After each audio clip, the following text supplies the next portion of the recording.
Seth, we've been dealing with these hot temperatures. Matt, I know you were saying it's like you go outside and you're like immediately want to go back in. Back in. It's hot. Or at least up into the mountains somewhere to cool off. Yeah, I mean, you could go to the Raspberry Festival, right? That's what it's called. It's cooler up there. Yeah. It is hot here, though. We hit 101 yesterday, a little bit ridiculous there, but it's not record-breaking, just above average.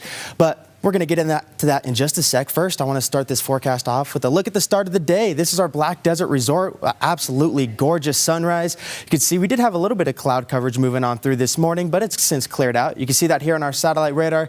A couple of clouds are still hanging on in central Utah, and we are going to get a few more clouds rolling on in as we get into the late afternoon hours in the evening. Temperatures right now are toasty. We're in the 80s and 90s across the state. 97 degrees in St. George, some places in the triple digits already. 90s along the Wasatch Front, Logan at 80 degrees. And then we have a mix of 80s and 90s on the eastern portion of the state as well. Over the next 6 hours, those 90s are going to continue warming up, and we're going to start to flirt with that triple digit range. We could hit it, and we're going to start to see an increase in cloud coverage with partly cloudy skies by 6 p.m. Now, we do have critical fire conditions out there for the vast majority of the state, and we have red flag warnings in effect for every single county, except for Summit County. The Uinta's not in that red flag warning, but the rest of us are. Here along the Wasatch Front, down into the West Desert, Cedar City, St. George, and the Wasatch Range, including Cache Valley, that is going to expire at 9 p.m. tonight, but some of them still hold on into tomorrow. For the south central and the eastern portions of the state, we have winds coming out of the southwest at 10 to 25 miles an hour,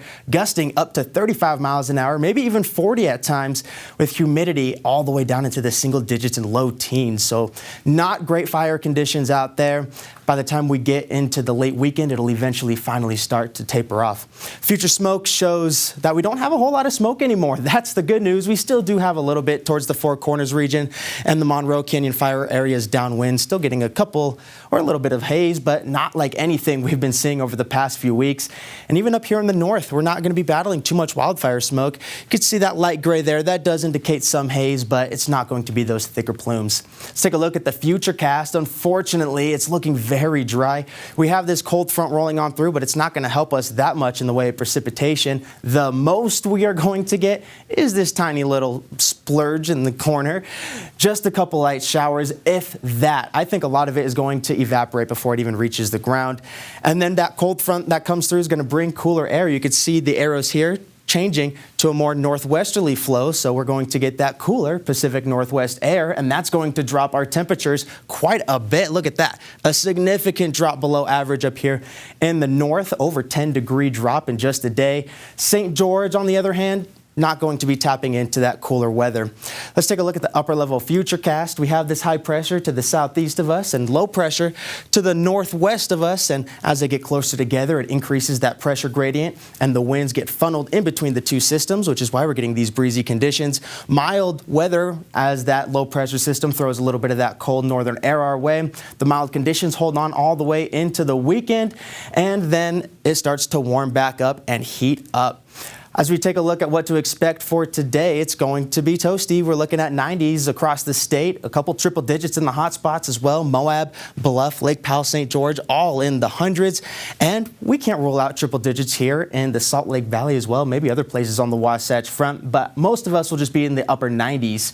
Triple digits are on deck for St. George, 107 today. Windy conditions all the way through Saturday on a very gradual cooling trend, hitting 103 on your Sunday.